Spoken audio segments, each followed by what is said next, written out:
Good morning, everyone. Thank you, first and foremost. Thank you for having me. It's a pleasure to be from New York City at Keene University. Today, my presentation is about the power of one person. For each young person in here, I want to just stress about how it is important for you. You are that one person that you need in your life. And each adult in this room, you are that one person.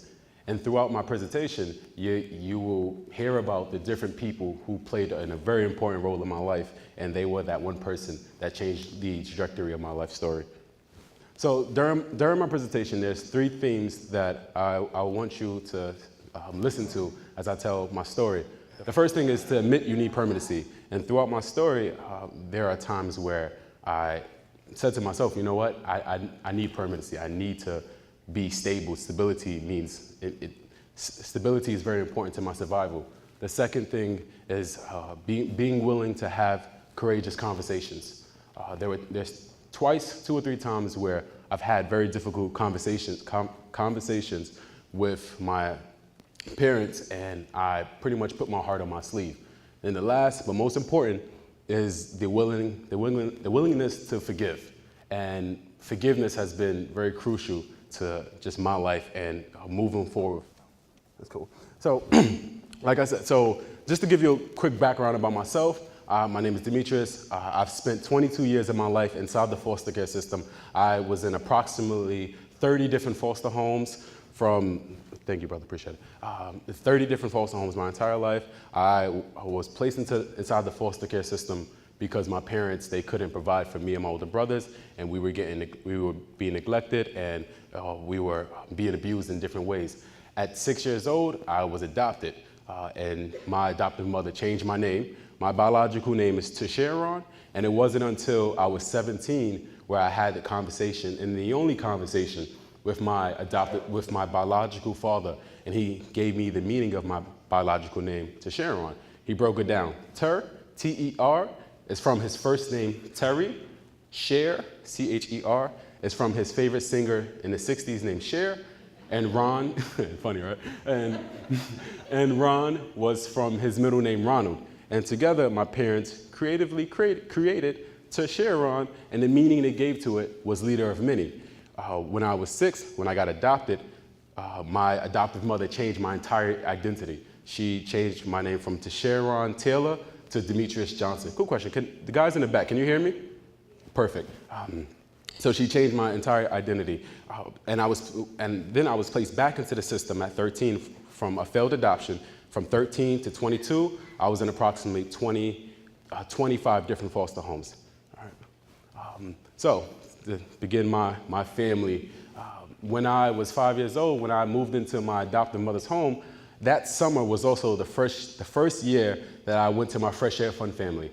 So this is a bit of a surprise, but I'm also part Amish. I grew up with the Amish family. From 5 to 13, I was with this family. And every summer, I would go to the King family's home, and they were the complete opposite of a family that I was experiencing when I was with my adoptive mother, my adoptive family. Because in my adoptive home, I was sexually abused at 5, I was physically abused often, and I was verbally abused. So every summer when I went to the King family, they were like my escape from what I was going through. And as you can see, they're Amish and white, and I'm a little young black boy, but that didn't stop them from loving me and providing for me as if I was their biological son and their younger brother.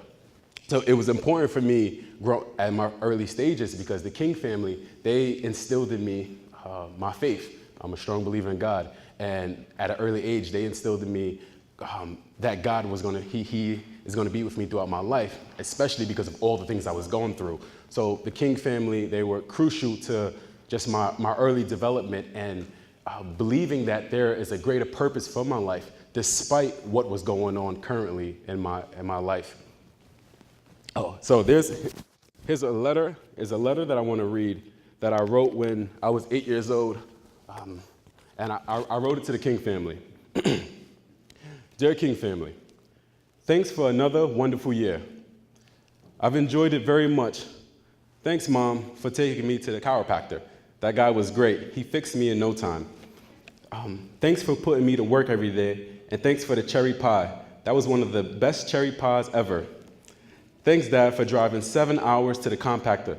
Thanks for loving me like a son. Thanks, Rosanna, for keeping your promise about going swimming before I leave. And thanks for loving me like a brother. Thanks, Anita, for making the banana juice. It tastes so good. And thanks for teaching me how to swim and for loving me like a brother. Thanks, Loretta, for praying for me. And I'm very proud of you. May God be with you to Belize, and make sure you don't forget about me. Well, I know you won't, but I will miss you a lot. And thanks for accepting me thanks for accepting me when nobody will, because at home some people don't like me, and one person tried to choke me to death. Please pray for me. But then I pray to God and I asked him to help keep me strong, and he did. Thanks for loving me like a brother and always cheering me up. Thanks for always cheering me up, and thanks for accepting me as your brother. I hope you enjoy yourself in Belize. We will meet again.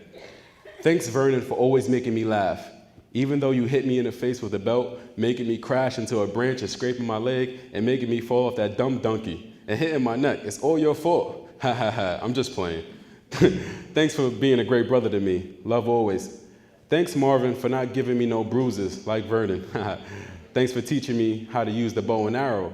And thanks for treating me like a brother. Thanks, Regina, for loving me and always getting on my nerves. And thanks for letting me wear your dresses. And thank you for letting me beat you in chess. Well, you beat me, but good job. Thanks, Jonathan, for letting me ride that scooter, even though I got mad. And I still love you, though. Thanks for telling me that the boys at church don't hate me, even though I thought they did. And next year, I'll beat you in chess. Okay, get ready. Thanks, Benjamin, for not getting taller than me. And thanks for always helping me. God bless you all, and I'll pray for all of you well. It's time to say goodbye. It's so hard to leave such great people, but now I know why God wants me to come to your house every summer, because he knows it is the blessed place for me to learn and to know him and to love him. Well, goodbye, and please pray for me. Thanks for everything. I love you all. So, thank you. The next slide is, so as you can see, I built a strong relationship with my Amish family every summer. And I remember when I would leave their home after 2 weeks, I would cry. I would not try to get on the bus because I was reminded of what I'm going back to. So at 13 years old, when I was placed back into the system, because at 13 years old, I was dealing with a death of my mother. My mother died when I was 10 years old. She died of cancer. And even before then, I never had a chance to have gotten to know her. My oldest brother, who was 8 years older than me, he was sentenced to 8 years in prison. And now I have feelings of abandonment from not only my biological family, because they don't want me, but also my adoptive family, the family that changed my identity, and the same woman, my adoptive mother, who promised my biological mother on her deathbed that she was going to care for me, gave up that promise. So I'm dealing with feelings of anger. And then also, to top things off, I'm dealing with, I was sexually abused, physically abused, and verbally abused. So at 13 years old, I'm back into the system, and I don't have anybody. But I'm trying to process all these things that I'm going through. So at 13, so from 13 to 16, I'm going to different foster homes. But at 15 years old, I was sent away to non-secure detention for 4 months. And it was at this place that I completely given up on life. I didn't care about my future. I didn't care about anything because I was a lost cause. When I was in this non-secure detention, I even reached out to my adoptive mother, and she said to me, she said, "Demetrius, you wanted the world, now you have it." It's like, wow, look, you kicking me while I'm already down. So I would have gave up, but there was one person who was on my side, and that was my social worker. This woman, when I was in this non-secure detention, when I had completely given up on faith, given up on my life, she said something that completely changed my life. I told her, I said, "Miss Ince, just leave me like everyone else did. I don't care about my future anymore.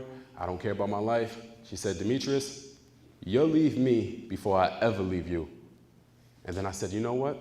If you promise to stay by my side, I promise to re-enroll into high school, because at the time I had dropped out of high school because when I left my adopted mother's home at 13, I didn't have any clothes, she didn't give me anything. And when ACS, which is Administration for Children and Services, when they reached out to her for my items, she said, you created this monster, you go buy him clothes, you go provide for him. So she didn't give me anything. But I said, you know what? If Miss Ince, you promise to stay by my side, I'm going to re-enroll back in high school, and we're going to make this work. And she kept her promise, and she stood by my side. Oh, what's the next slide? I want to read this quick email that I sent to her when I was in my freshman year. I was in my freshman year at college at SUNY Jefferson Upstate. And once again, I'm by myself. I'm in a town. I don't know anybody.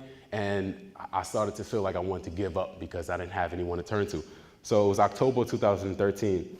I said, it's 9:12 p.m., miss, and I'm not sure if this happens all the time around this time of the year, but I'm sitting here tearing my eyes out. I don't feel like I have anyone anymore. I feel like the people I cared about left, and I feel alone. I'm just so tired of trying to hang on. It's so hard, Tony. You're the only person I feel like I got no matter what happens in my life. I'm just so hurt, and I want to give it all up and just disappear from everything and everyone. And she responded, because I didn't have a phone at the time, she said, hey, I wish you could call me so we can talk. Trust me, you are not alone, as there are several people that care, including myself. You're probably homesick, which is understandable. However, you will always have me in your life. Stay strong. So those words were a reminder to me that, you know what, if no one else is in my corner, I have this one person, and she is going to be my cheerleader. She's going to cheer me on through it all. And so while I was upstate, I was speaking to the executive director of my agency, and I was telling her how bored I was, and she said, why don't you do what you do best? Like, what's that? She said, why don't you find the local agency and share your story? So I did some research, found the local agency, and as I reached out to the executive director and I asked her, can I come and share my story? She said, of course. So one of the first presentations that I gave, I was recording my speech on my phone, and when I finished recording my speech, there was two people in the background of my speech. And it was funny because these two individuals, the Rogi family, who later would become my godparents, my dad told me a couple of months ago, I remember he said, you know, that day you gave that speech, we always sit in the back, but something told us to sit in the front. So when I finished giving my speech, out of all the families that said, you know, Demetrius, we're going to be here for you, you upstate, I'm in the middle of nowhere, but we're going to provide for you whatever you need, the Rogi family was the only family that I really gravitated to, and they became, later on, my godparents, the people while I was upstate that would provide for me, cook me meals, because I didn't know how to cook, still don't know how to cook, which is unfortunate. But, here I am creating my family, right? Because my adopted family don't want me, my biological family don't want me, the King family I lost touch with, so I said, you know what, I'm gonna create my own family. So then the the Rogi family, they became a part of my family, my forever family. And then their family had said, you know what, Demetrius, you my brother, you my, the kids, you my Uncle D from New York City. So here I am building my family and things starting to look up. So here I am now, I spent one semester upstate, I returned to New York City, but I need a place to stay because now I don't have no home, but what do? I count on that one person, my social worker. So she said, you know what, Demetrius, I know a family, their names is the Greens, and at the time, the Greens had closed down their home. They didn't want any more children because they had a situation with ACS, and they was like, you know, we don't want any more children. They already adopted and fostered about 12 kids. So I have 12 siblings, right? So Ms. Ince, my social worker, she reached out to the Greens and was saying, you know what, there's a young man that I know, he really needs a home. And could you open up your home for them? And the Greens, they were like, well, we're not sure because we're done with foster care. She pretty much, not begged them, but she continued to say, you know, this kid really needs a home. He needs somewhere to stay. Can you bring him in? They said, you know what, we'll give it a shot. So I move in, here I am, 19 years old. I moved in with my foster parents, and I'm sharing a home with 12 other siblings, my parents, 2 uncles. It's like 16 of us in this house. But this is a family that I've always yearned for, especially because my adopted family, they turned their back on me. My biological family is no longer in my life. So I gravitated towards the Greens because they were giving me something that I always wanted for my entire life. 10 minutes. Okay, cool. So while I'm in this home, I lived with my foster parents for 3 years. And when I moved out of their home, just this beginning of this year, I decided, said, you know what, Demetrius, I'm gonna throw my sneakers in the tree because it's a reminder that no matter what happens to me, no matter where I go in life, I know where home is. Whenever I'm walking back home, I see my sneakers in the tree. It's that reminder, Demetrius, if you ever start questioning who's in your life and who's your family, just remember, this is home for you. So it's the sneakers in the tree is a tangible, physical reminder that, you know what, this is where I belong. So here I am, I'm here I am, I have my family, but I ran into a friend one time downtown Brooklyn, and she had asked me, because I started playing with adoption. I was thinking about it, but I was considering, but I wasn't sure. And she had asked me, Demetrius, how's the adoption process coming along? And I said, oh, you know, I'm not gonna do adoption. I got the Green family. After I leave them, I'm gonna do independent living. I'll be fine, I don't need anybody. She said something that hit me. She said, Demetrius, what if something happens to you? Who do you want making those decisions on your behalf? And I thought to myself, I said, wow, no, if something happens to me, I don't know who I want making those decisions. And at that same time, a couple of months earlier, a mentor had introduced me to John and Katie Napolitano. And John and Katie first was introduced to me as mentors. And then we developed a friendship where they became like a big brother and big sister to me. And here I am. I said, you know what? I like these guys. These guys, you know, they're there for me. And then I popped the big question. One night at dinner, I asked John and Katie, guys, would you be willing to adopt me? And they said, D, we already feel like we morally adopted you. We already feel like you're our boy, our little brother, little sister, little brother. That's how they viewed me. I said, but they said, you know what? If you need it to be in paper, we will do that for you. So I said, you know what? All right. So now I got John and Katie, but it took me 4 months to tell my foster parents, the Greens, that I had asked these 2 other individuals to adopt me. It took me 4 months because I was afraid that if I told them, they would turn their back on me. And I, in one way, put my entire family up on a line for 2 other individuals. When I told my parents, they said to me, Demetrius, the only thing you're doing is you're building your family. And when they said that, I was like, oh man, this is, because I thought that they were going to turn their back on me. I thought they were going to say, you know what, go live with them. All these negative thoughts started to flow through my head. And when John and Katie finally came over to my house, we had a huge barbecue. My mom comes up to me later, baby, I get it. I see why you asked these 2 to adopt you. And just to sit back and to see, and these are all my brothers and sisters and aunts and cousins, and John and Katie's right here, these 2 white people right there.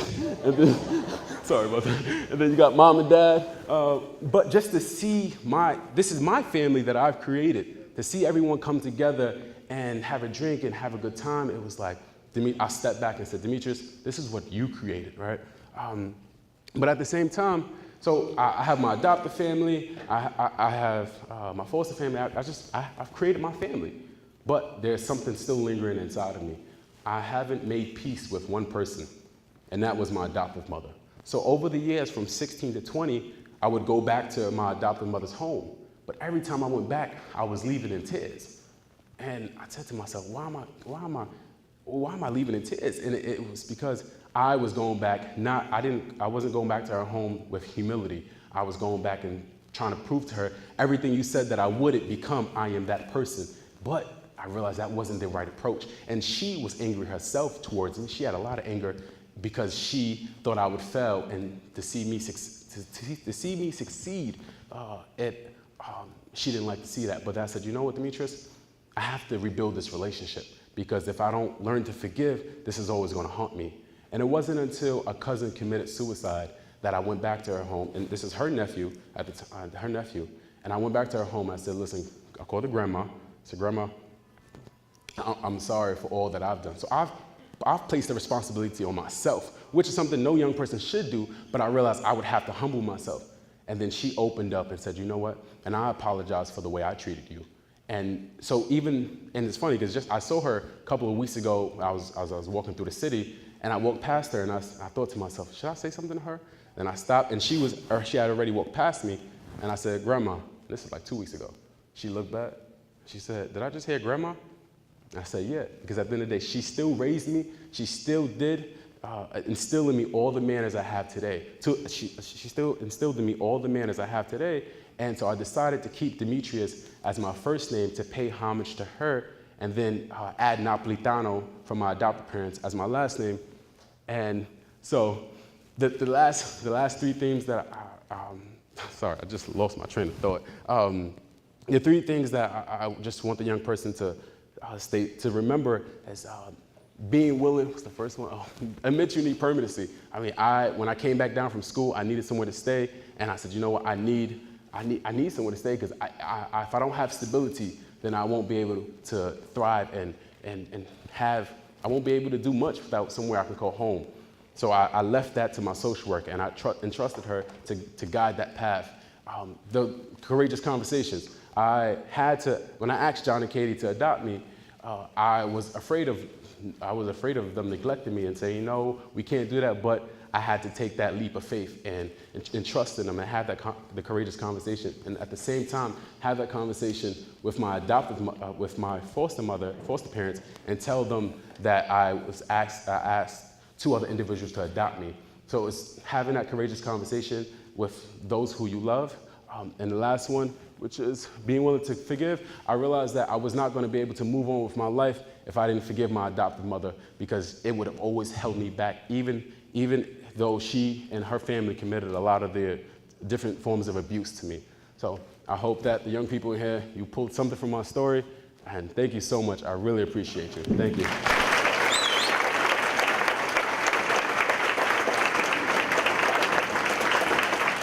Yeah.